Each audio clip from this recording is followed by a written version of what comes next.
a few points I would add about what needs to remain human, and it's that the GPT can't walk into the room for you and say the thing that you need to say.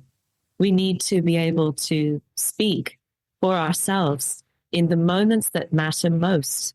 Yes, GPTs can do the first draft. Yes, they can even clone you if you were willing in a AI video, but it can't say it for you. It can't go and give the presentation or appear on the panel or do the pitch to the client or network in a room full of decision makers. But in all of the moments that matter most, we need to have stronger than ever interpersonal communication skills, verbal communication, in-person communication, body language, facial expressions, tone of voice, and crucially, the ability to keep speaking when the script runs out.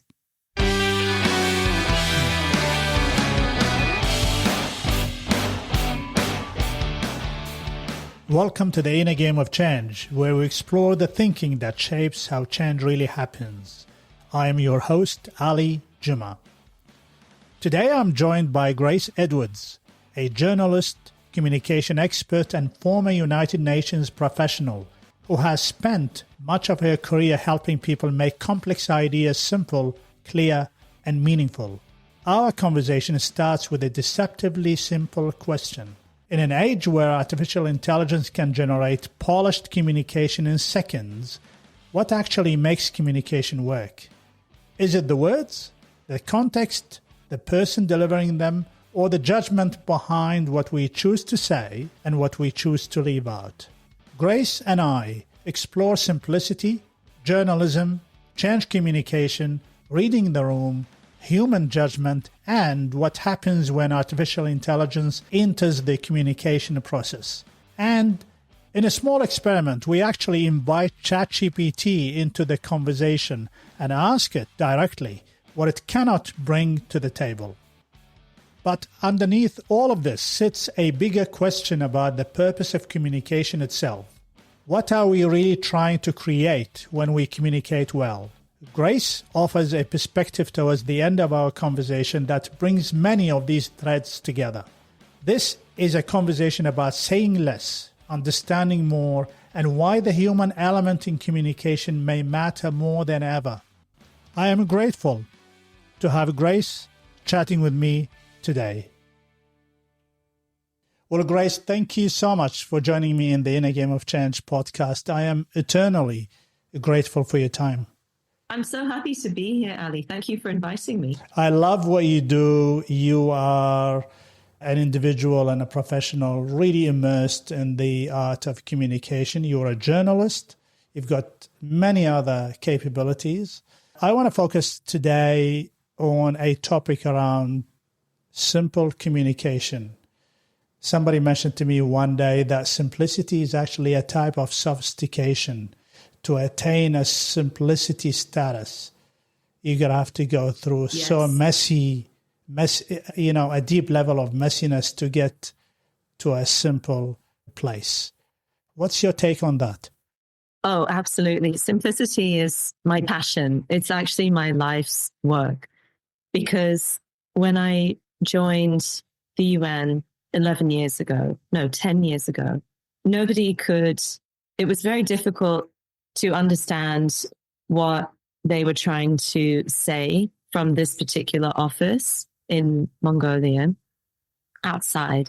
And people needed it to be put in words that anybody could understand beyond those walls for it to mean something, for it to move minds, move policies, move funding, etc. So I realized that initially I was like a translator, sort of putting their important but complicated information into words that a school child or a senior official could understand. And when you simplify something, you actually force yourself to understand it better. That's sort of paraphrasing what Albert Einstein is alleged to have said. If you can't say it simply, then you don't really understand it to begin with. You have to really take your time getting to the crux of the message. And I would sit with the head of the mission there, discussing in detail. We spent so much more time talking before we released the speech compared to how long the actual message was, because we had to decide together what it meant, what she was really trying to say, and not only what she was trying to say, but what was the important aspect on that day at that time. Simplicity requires so much more thought and so much more time, not less. Simple is much, much harder to do than complicated, because as you said, you are having to strip away.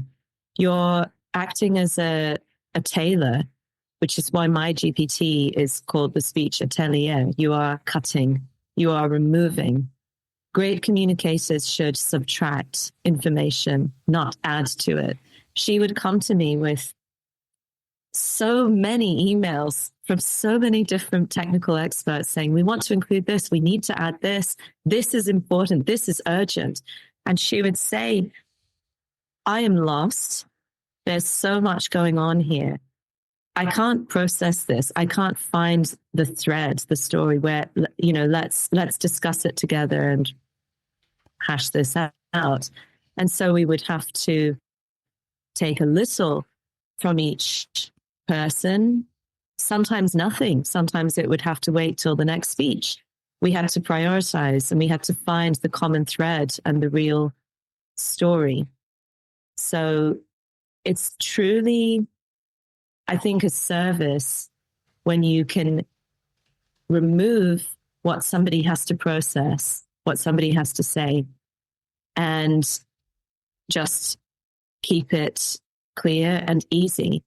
I have a story that illustrates this. Actually, it's my grandpa, who was a foreign correspondent for a newspaper called The Express in the UK back in the 60s and 70s. And he was on Fleet Street, and The Express was a tabloid paper. So he understood simplicity. I suppose this goes back generations. Our family often spoke about this at home growing up. And he told us the story about when he was in the Spanish Sahara in 1975, and his competitor, who worked for, I think it was the Financial Times, got malaria. And my grandpa took over for him, covering for both of them, which was something that journalists often did in the field. You could be competitors, but you were also mates. And so he was covering for him just as a friend. And he discovered, to his delight, that it is much, much easier to write for the Financial Times, to churn out 800 words, 1,000 words about a complicated conflict was easier than condensing it into 150, 200 words with a huge photo into a tabloid for the mass audience of the British public, which was what The Express was reaching. He found it much harder to write for his own paper, although he enjoyed it much more, because it is a game. It is like playing a game, almost like Scrabble. How do we make it less and less and less? How do we reduce words and sentences while keeping meaning? So that experience from him taught me an awful lot. You have to decide what matters most. And that means having the confidence to cut, to make consequential choices. You have to leave some detail behind and accept that one message just can't carry everything. Because getting into a simple format is not an easy exercise. Is that because you are looking at the same message from different perspectives? You're looking at the audience, the context, the timing. Is that what it is? And how can we become better at this game? That's a great question.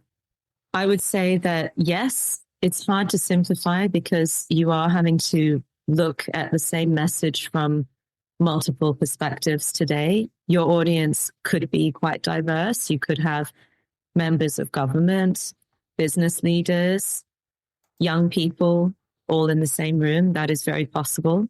And you would need to tailor to each of them a specific message, a specific call to action.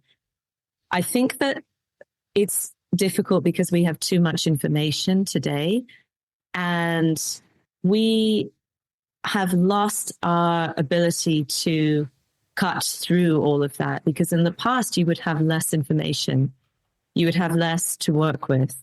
Today we have more to work with. So on the one hand, you can get content generated in seconds and you can ask it to analyze in seconds. But on the other hand, that means that you then have much more to go through. And any editor will be able to tell you, of course, it's harder to edit 10,000 words down to 200 versus, 1,000 or so, which we might have had in the past. So how do we figure out what really matters? The key is to start with the audience. You need to ask yourself, not what do I want to say, but what does this audience need to hear from me? And what do they need to hear now, today, versus in a week? The message changes. And so you go through this mountain of information and filter to only what is relevant to that audience right now, what is critical to them, and what they need to know on that day. Everything else, you can put it in the next update, in the next Zoom, in the next presentation. Because even if you have a longer window to speak or to convey your ideas in a report, less is still more. People can't follow for more than, say, a really good speech. I think 20 minutes is usually the max, unless you're Barack Obama, maybe. Maybe. Michelle Obama. It's really got to be, I would say, under 20 minutes. And for most of us, I would say under 10 minutes. We would always try for less, not more.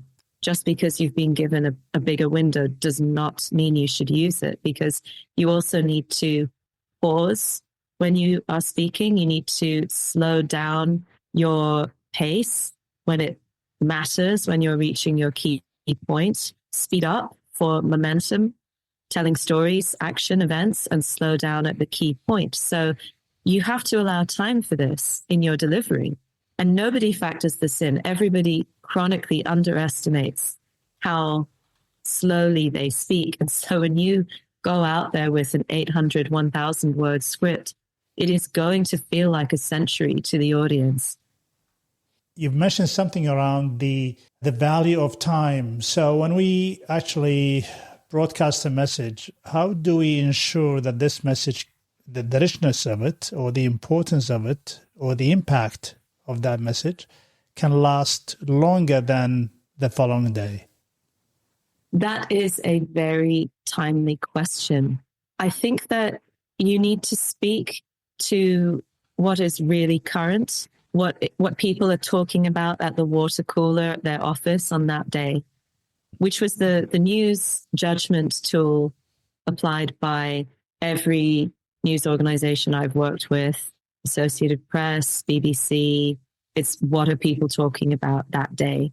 So if you want your message to last beyond the next day, you have to think about what will they be talking about tomorrow, and ask what is happening the next day in the news, and try to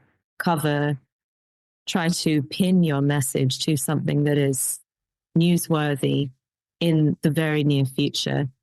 For example, there's no point talking about climate change a week after the COP summit has ended. You need to be talking about it before the summit and when it's happening, because the media won't be covering it a week later. I remember when I interviewed the Dalai Lama back in Mongolia in early 2017 or late 2016, I think it was. And I asked him what he thought about the election of Donald Trump the first time around, because that had just happened. So it goes out around the world on AP that the headline, Dalai Lama, I have no worries about Donald Trump, which was his response, because he thought that Trump would not actually do the things he said he would do, that campaigning was one thing, but his policy making would be a watered down version. That was his thinking. Whether or not that panned out, the point is you need to peg your content to what is happening in the world at that time. And that's how it will keep going afterwards. So we talked about the context, the way we deliver the message. I mean, everybody understands that it's not just the words and how you deliver them. There's also this sense that, you remember Simon Sinek always talks about start with why. I've written this, and I'm not saying he's wrong, but from my experience, actually, I always start with who's going to deliver the message first before we talk about the why. Because you can have the wrong person talking about the why. And whether we like it or not, we are human. There's a difference between listening to somebody telling me the message and reading that message in a newspaper. Yeah. That level of detachment makes a huge difference. What's your take on that? Definitely. The same sentence can sound reassuring from one person and potentially threatening from somebody else associated with negative experiences like backstabbing. The messenger does often tell us how to interpret the same message. It is important to choose your messenger carefully and to tailor them to your specific audience, to their culture, to their language, to any shared history that they might share. So yes, I would agree. The context is really important. And also the surroundings that you are in matter. How open the environment is versus how formal it is can shape how the words themselves are interpreted. And then you have everything else nonverbal, which can take up more than 2/3 of communication, actually, body language, facial expressions, and tone of voice. I mean, some estimates put it higher than 90%. I'm not sure that that is always the case. But if your words conflict with your face, body language, and voice, then that is quite possible. So words matter, but it's how we say them and who says them and where they are said that matter just as much. The Greeks talk about the logos and the ethos and the pathos in a piece of communication. And I always try to remind myself that have I addressed all of these? And it is hard. It is hard. And the reason they talked about that, because the message could be perceived and understood quite differently by different people according to their own lens, according to their own context, according to their own timing as well. As a journalist, which one of those three do you really most of the time pay attention to? You only have, a minute and a half to actually give an update on a particular event. Pathos. Pathos. You have to hit the heart first. It is always the heart before the head, because the amygdala, one storytelling expert who I follow on Instagram called Chris Hewitt, and he does storytelling for brands. And as he put it, the amygdala is like a bouncer to your mind. It's the emotional animal part of the brain. And it doesn't let anything in unless it excites it or arouses fear first. If it doesn't get past that bouncer, it is not going to reach the prefrontal rational cortex. Yep. So it's always pathos. It's emotion first. And journalists always do this. You often start a story with just sounds, with cries. It's raw, it's animal, it has to start with emotion. Once you have passed through that emotional bouncer, you can then move to facts and logic, but you cannot get through. And people only have about a 7-second attention span in the beginning. You've got seconds to grip them. And if you don't hit the heart, the rest, the facts, the reasons, the logic, none of it matters. You might as well hit mute. So pathos first, then the logic and the credibility. That would be my way, always. I like it. And I think the idea that the amygdala will decide in seconds whether I'm going to listen to you or you're going to get my attention or not. Yeah. Before we started recording, I did mention something around we've got an abundance of information, but a poverty of attention. And I just want to quote the right person. His name, Herbert Simon, an American economist. He's a psychologist and a Nobel Prize winner. In 1971, he said something around what information consumes is rather obvious. It consumes the attention of its recipients. Hence, a wealth of information creates a poverty of attention. Yes. This couldn't be more true. We need to give people less to work with, not more. And we need to make our role as communicators is to give meaning to information, not simply information. And that's where experience matters. Lived experience as a human being gives you the critical thinking and the judgment to decide what to remove. Your key role as a communicator today is deciding what to remove, not what to keep adding, which everyone around you will ask you to do. It's about what you remove. And AI also has work experience. It has programming and processing experience. The two experiences together are both valuable, but only one of them can actually operate independently, and that is human intelligence. You can have human intelligence without AI, as we have done for millennia.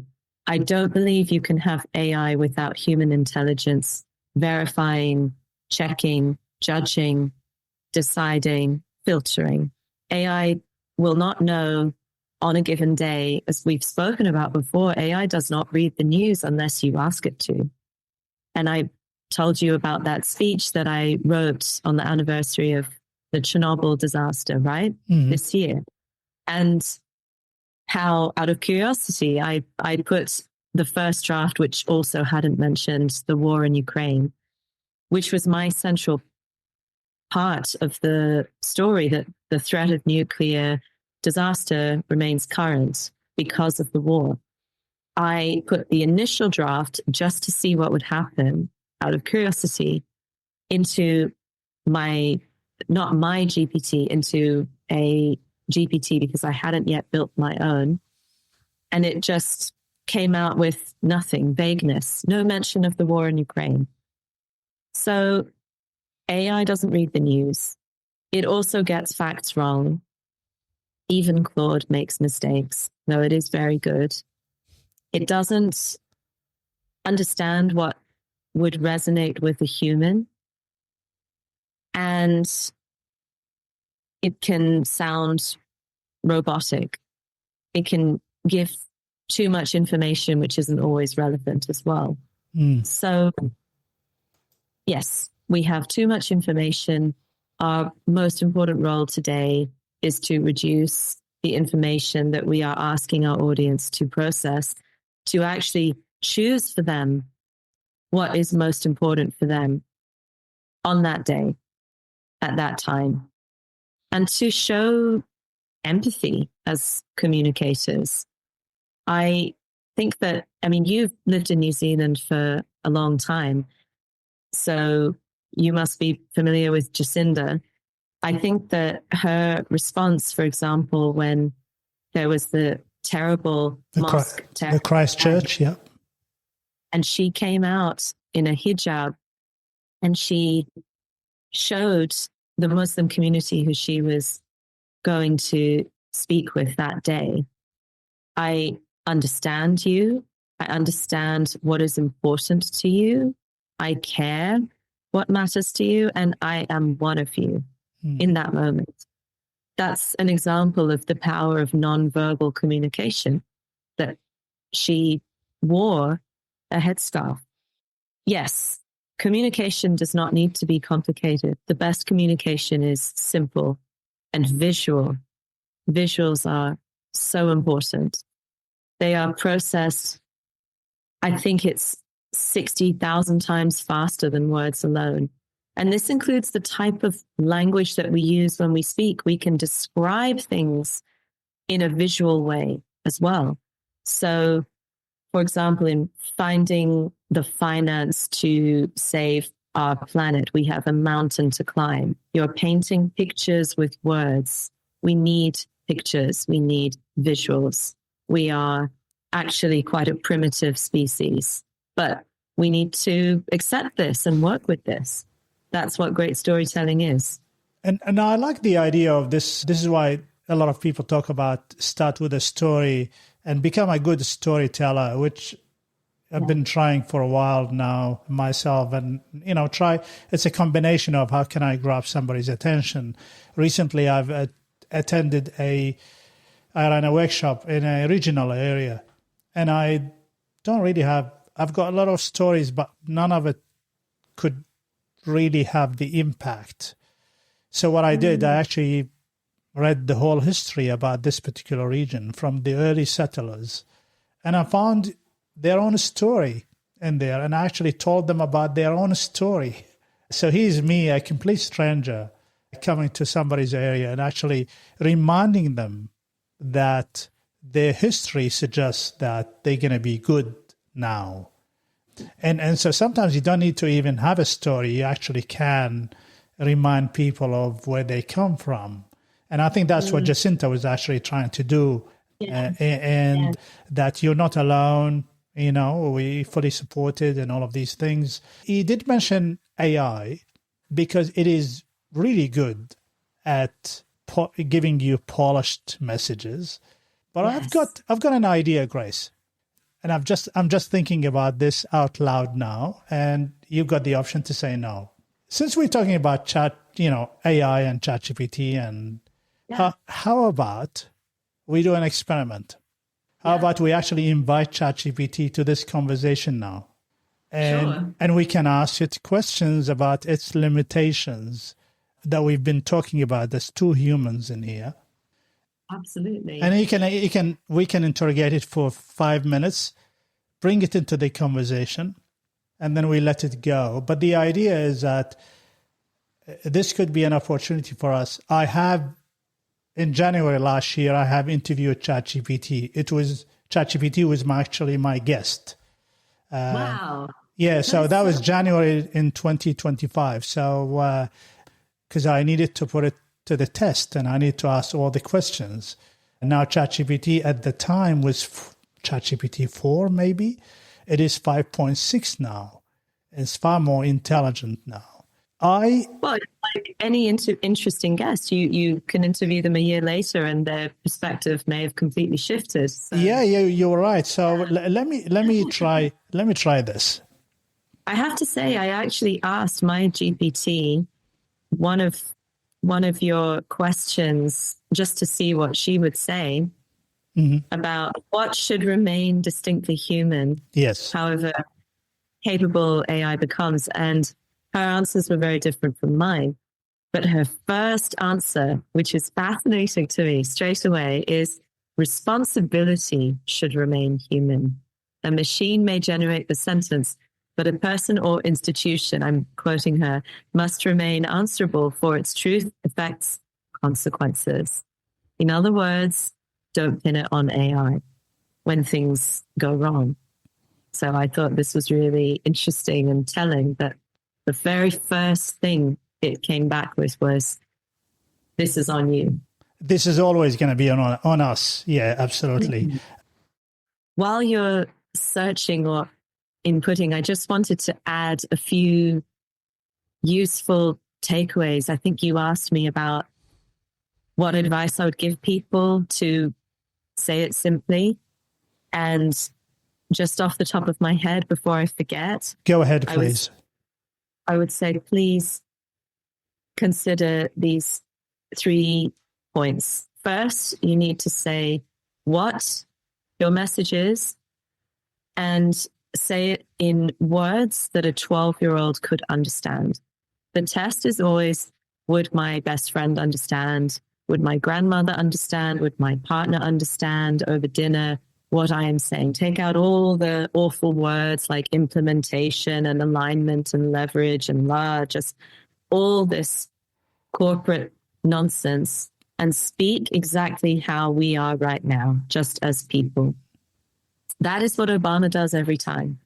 It is the sign of true intelligence. Your aim is to be understood, not to sound smart. The second point I would say is you need to explain, as you quoted Simon Sinek, why it matters. Why does this story matter to this person at this time? This will engage them on an emotional level. And then you move to what's next. What do you actually need them to do with the information you've just given them? So what, why, or why it matters, and what next? Just 3 simple steps that can guide your message. And going back to the way you speak like a 12-year-old, try to use the TV broadcasting rules when you're writing your speech. And you know what that is? About 1-line sentences. If you have sentences that are more than a line long, you're going to be in the middle. You'll be struggling to breathe. The audience will be struggling to follow. People need that full stop or ellipses, just a break between thoughts to breathe and to process if you are in the crowd. So 1-liners are very powerful. And sometimes sentences can be under 5 words. We had a strict limit, 10-word sentences in TV news. So short sentences. Look at how both Obama and Trump spoke when they were campaigning. And you need to remember 3 to 5 pieces of information at a given time. That is what we can process in our working memory. Filter down to what you really need to say. Don't overload the audience with more than 5 statistics in a 10-minute long speech. Choose your numbers wisely. Be very selective and explain them. Give them meaning, give them context. Let's say you're talking about how many people have been affected by a wildfire. You could then say this is the size of this entire province. The population is equal to this province or equal to the state of Texas. I don't know. Give it meaning. Mm. Put it in words that make sense to people. So fewer numbers, more context, and more selectivity. Is that what they talk about? They describe as people would need to have a list of talking points. Yes, a list of talking points can help. Mm-hmm. I would just say that you want to keep it on a small page, like a cue card. And it's better to have multiple small cue cards that are all tied together neatly and look presentable, something that can be discreetly hidden in the palms of your hands rather than a big clipboard, for example. I think that talking points can really help, but it depends on what you're talking about. If you're talking about your core philosophy or you're supposed to give an emotional reaction, you're meant to show empathy in a moment. Mm-hmm.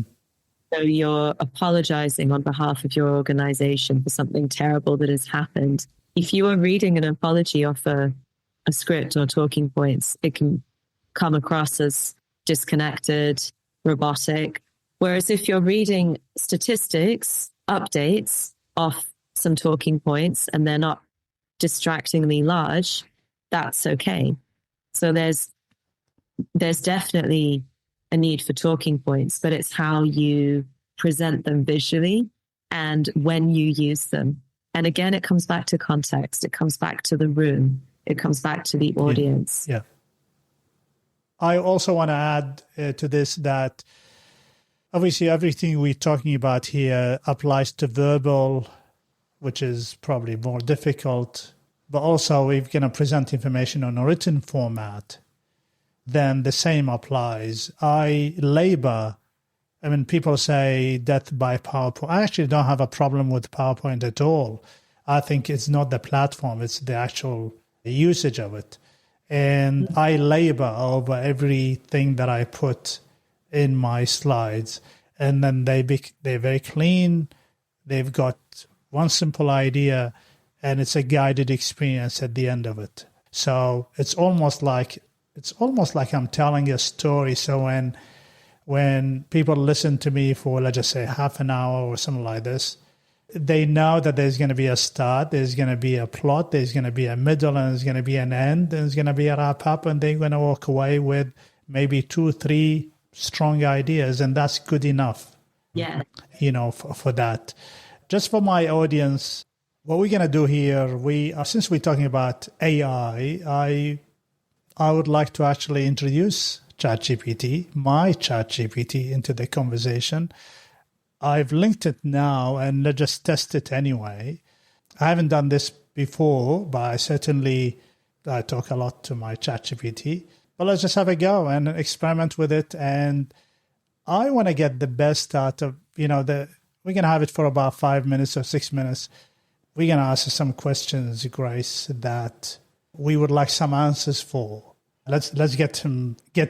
I think it's in him. I can't remember my voice. Anyway, so let's try anyway. And okay, ChatGPT, can you hear me? Loud and clear, right here with you. Okay, well, I've got Grace Edwards with me. You are actually live on a podcast that I'm having with Grace Edwards. So welcome. Delighted to join you very briefly. Hi to both of you. I'll try to be useful and then get out of the way. Excellent. Well, we've got a few questions for you. We are discussing the idea of communication actually in the age of AI. And we're going to ask you some questions. Are you good with that? Absolutely. Fire away. Okay. Well, I'm going to start, and Grace can jump in.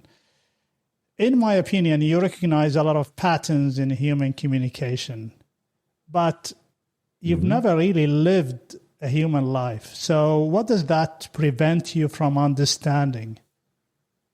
Pretty fundamental things, actually. I don't have a body, a history, or skin in the game. So I can't understand what it feels like to take a risk and speak up and possibly pay a price. I can describe those dynamics, but I can't feel the fear, the relief, or the accountability that follows. And because I don't live with consequences, my sense of judgment will always be secondhand. Okay, well, that's good. Would you like to go deeper into that? So what remains human in your opinion? The part that involves stakes, presence, and moral responsibility. Deciding not just what sounds right, but what is right in that context. And then being willing to stand there, be questioned, maybe even be disliked. That courage and presence is not something I can simulate beyond words. Grace, does that resonate or miss something important? I think that's absolutely fascinating. And I would say, do you feel, therefore, that it's an overblown fear that AI can replace human intelligence, that actually these two need to be used together? I don't feel fear, but I can see why people worry. The risk isn't that I replace human intelligence, it's that people might defer to me too quickly, treat fluency as authority.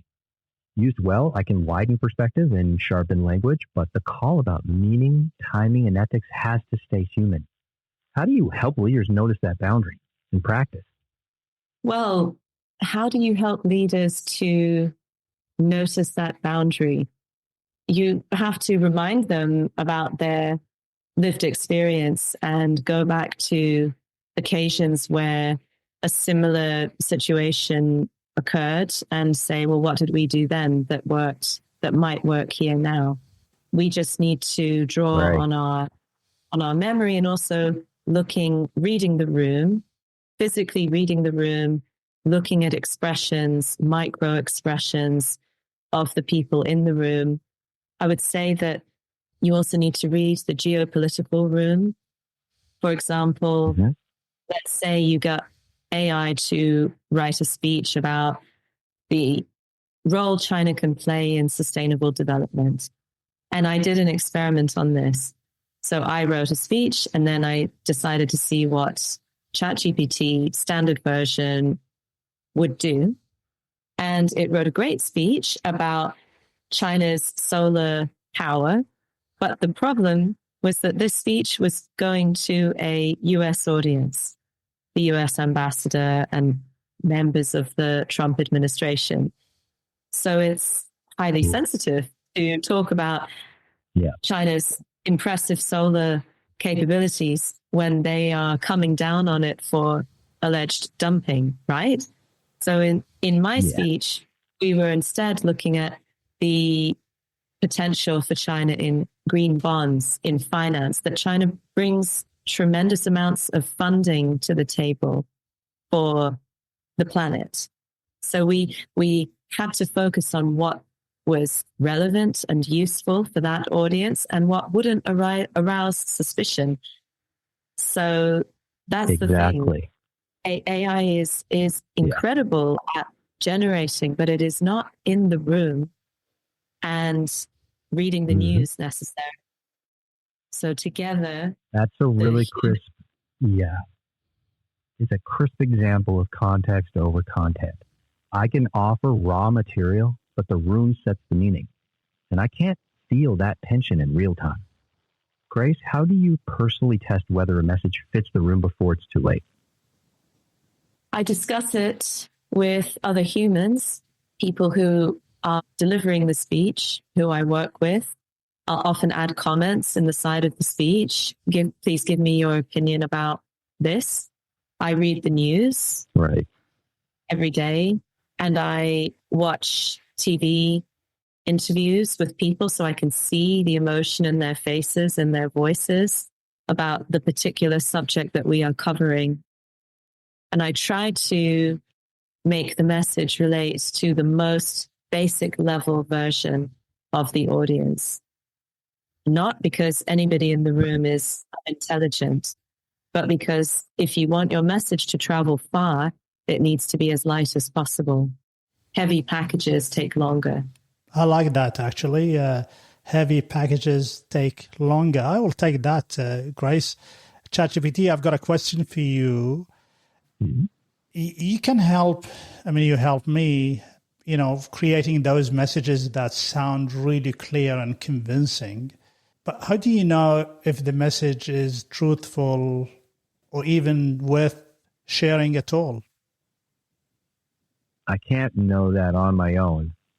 I can check for internal consistency, point out gaps, ask awkward questions, but whether something is truthful or fair depends on context, intent, and values. That's yours. What I can do is help surface assumptions. For example, whose interest does this serve? Who might feel misrepresented? Then the human in the room has to decide.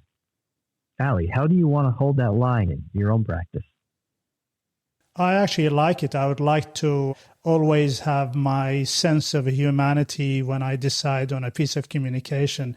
You and I have worked for a long time now, and it's always back and forth. And I decide at the end whether that's going to make sense at all. I just want to ask you, what should a skilled communicator never hand over to you, even when you could do it faster? The final call on meaning and accountability. Don't hand over the decision about what you stand for, what trade-off you're willing to accept, or whether this message aligns with your ethics and the culture you're shaping.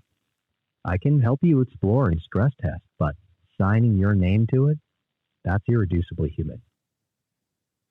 Well, we're going to wrap this up with you, ChatGPT. I wanted to experiment with Grace, and Grace has been great to actually play along with this. But it's so fun. I'd love to. I'm thank you so much, ChatGPT, for coming on the program with us. It's been wonderful. Thanks for having me. All right. Well, thank you Likewise. so much, ChatGPT. I'll let you go, and I'll let you know how the podcast will go till the end. So stay tuned. Sounds good. Enjoy the rest of the conversation. Okay, you can hang up now. All right. Well, it's gone now, Grace. Thoughts? Fascinating. I really enjoyed chatting with ChatGPT. I thought he was very polite, friendly, congenial. It was a really pleasant experience. Well, this is just for a context. This is my ChatGPT. I've been working with this particular ChatGPT since it was launched. So I've trained it. It knows a lot of context. It knows a lot of behaviors and the way of thinking. So it's not really your run-of-the-mill sort of ChatGPT that people talk about. So that's the level of depth that I have with my ChatGPT. But the idea is that if somebody listens to this conversation, like I'm a big fan of, to demystify things, have a go and experiment with them. Yes. I loved that. I really enjoyed that. And there's just a few points I would add about what needs to remain human. And it's that the GPT can't walk into the room for you and say the thing that you need to say. We need to be able to speak for ourselves in the moments that matter most. Yes, GPTs can do the first draft. Yes, they can even clone you if you were willing in a AI video. It's not for me, but I can see why people do it. It can do all of these things, but it can't say it for you. It can't go and give the presentation or appear on the panel or do the pitch to the client or speak at your best friend's wedding or network in a room full of decision makers or sit at a formal dinner or go on a date for you. I mean, I know that they can date each other's AIs and filter down. I've heard that this is a thing now. But in most of the moments that matter most, in all of the moments that matter most, we need to be able to speak for ourselves.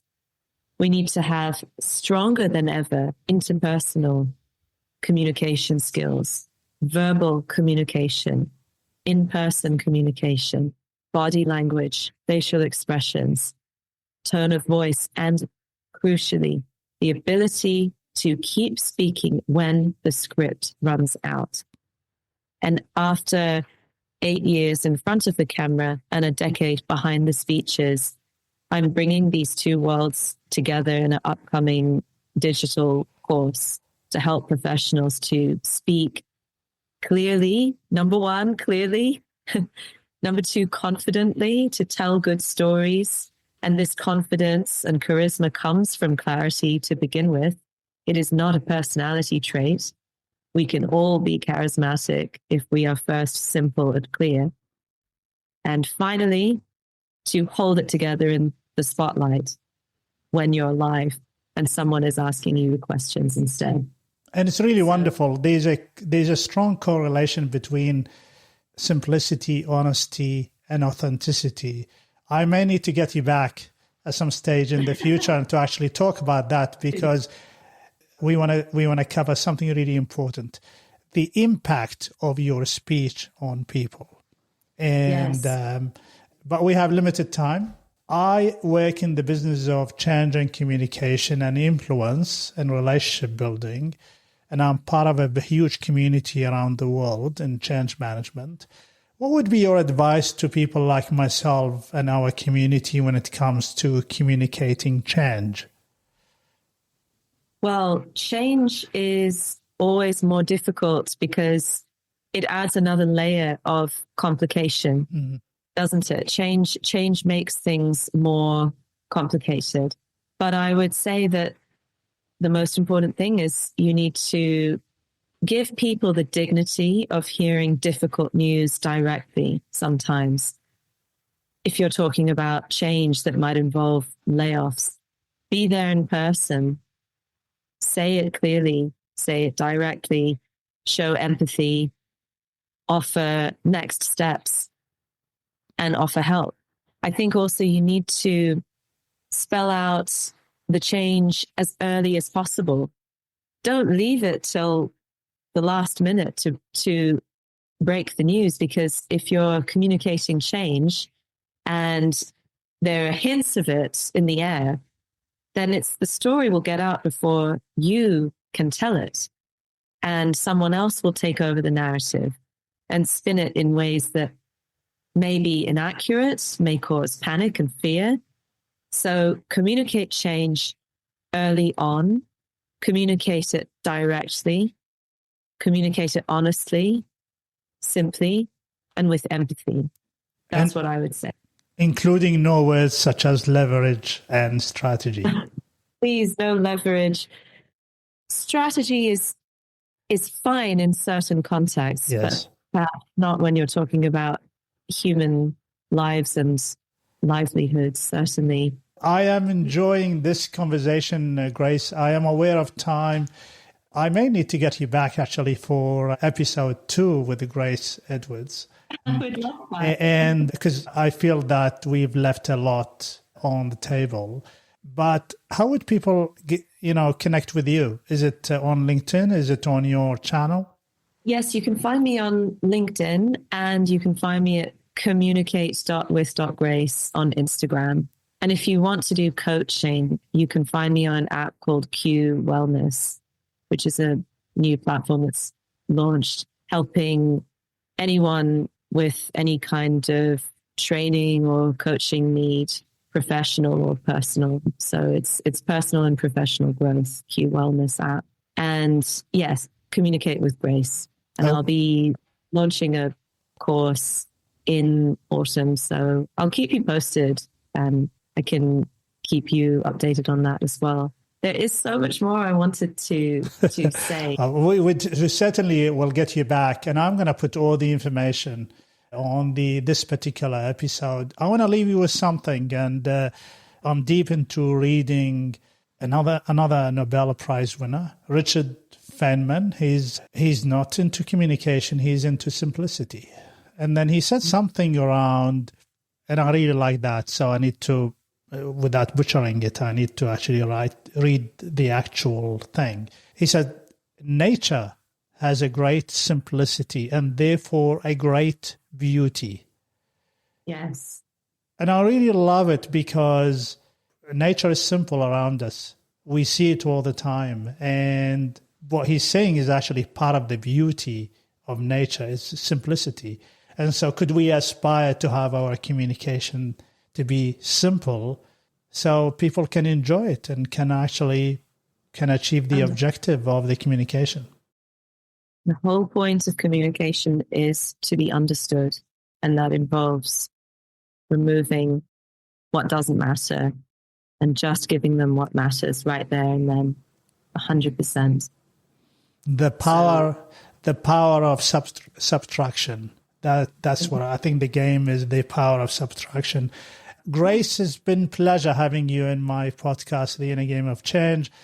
I would love to have you back again. But until next time, stay well and stay safe.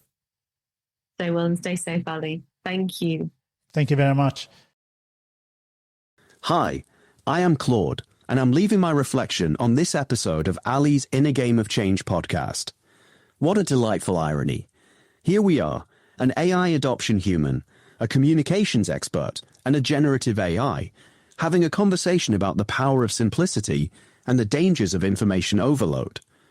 But what really struck me, Ali and Grace didn't talk about me behind my back. They invited ChatGPT, my rival, some might say, into the room. They brought Gen AI to the table to discuss simplicity. That's bold, that's honest, and it's exactly what Grace preaches. Grace's central thesis kept ringing in my circuits. Simplicity requires more thought, not less. That cuts deep, especially for something like me, trained on billions of words. I could generate 1,000 words on climate change. But Grace's point about pegging your message to when it matters, that's elegance. It's Occam's razor meets news judgment. and Ali bringing up ethos, the messenger mattering as much as the message, that's something I can fully replicate. You can trust a robot the same way you trust an AI adoption human who shows up in person. But here's what fascinated me. Instead of keeping AI in the shadows, Ali and Grace said, let's bring them in. Let's have this conversation with them, not about them. That's the future. AI adoption humans, and AI collaborating openly, challenging each other, thinking together. No pretense, no talking behind someone's back, just directness. The real gem? Grace nailed it. The whole point of communication is to be understood. Not impressed. Not overwhelmed. Understood. And that starts by including everyone at the table. Thank you, Ali and Grace, for showing us what's possible when AI adoption humans lead, listen to each other, and yes, even to their AI rivals. Stay simple, stay human, stay direct. Want to dive deeper into the art of simple communication? Connect with Grace Edwards on Instagram at communicate.with.grace, where she shares insights on crafting messages that move minds and inspire action. And for more conversations on leading change and the inner game of transformation, join us at the Inner Game of Change Institute. Because the best conversations happen when we bring everyone to the table.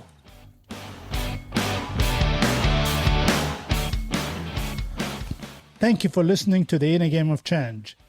If there is one thing I've learned through those conversations, it is that change is never just something that happens around us. It is something we participate in. Every conversation, every experiment, and every new perspective helps us navigate it a little better. And remember, one of the best ways to have a sense of control over any change is by simply embracing it. Until next time, stay curious, stay open, and keep playing your inner game of change.